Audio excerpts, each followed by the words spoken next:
Established in 1978, MapleFlag is one of the largest advanced aerial combat training exercises in the world and makes use of the extensive Cold Lake Air Weapons Range, which is part of CFB Cold Lake in northeastern Alberta. The Air Weapons Range covers more than 11,600 square kilometers. The exercise itself occurs annually over a 6-week period, which is split into 3 2-week phases. MapleFlag provides realistic training for pilots for the Canadian Forces as well as select Allied air forces from around the world. With approximately 5,000 pilots and support crews participating, the number of personnel at CFB Cold Lake effectively doubles during the exercise. MapleFlag has only been postponed twice, once in 1991 due to Desert Storm, and again in 1999 due to combat operations in Kosovo. Well, what we've done in the past couple of years is become more integrated.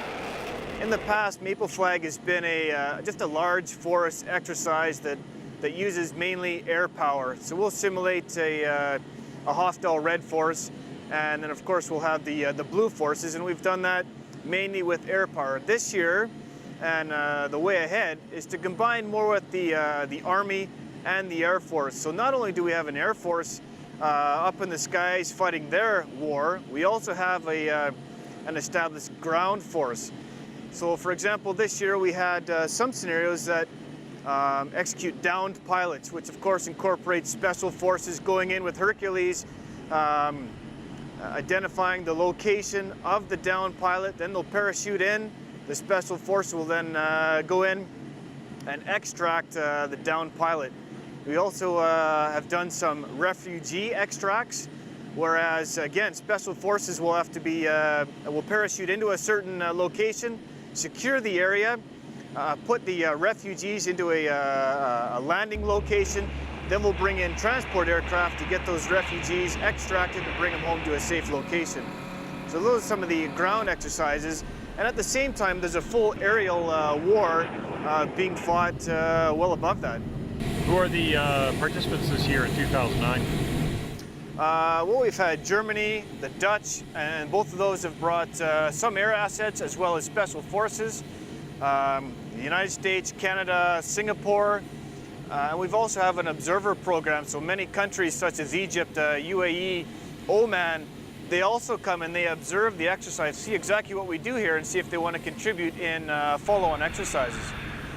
What do they think when they come here and they see the vast resources we have in the Primrose Lake and Cold Lake areas?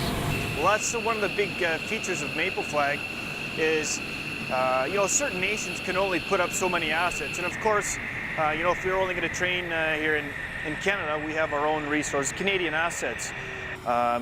When all these nations come to Cold Lake and they see all the different countries that are involved, not only are they learning their tactics, but we also start to build a good friendship. So if a conflict did develop, you know, some of the faces are familiar, we know how we would work together, and that exercise that we do here helps for future conflicts in the past with all the different nations.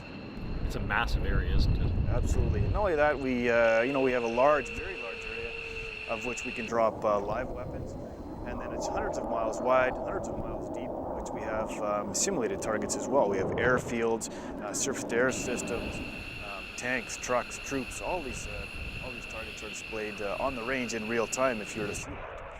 What's the success rate like? Well, the success rate in the first couple days may be low. When I say low, we're probably running in the 80 to 85% success rate.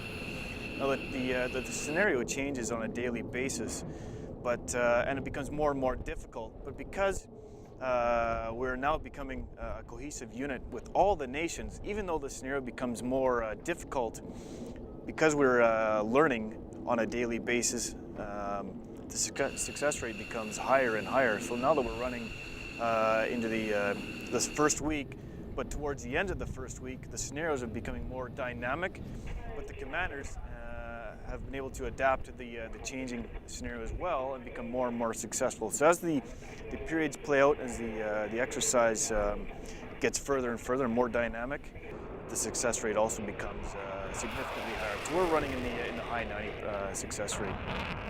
Francois Arsenault, HD Indian News, CFB Cold Lake.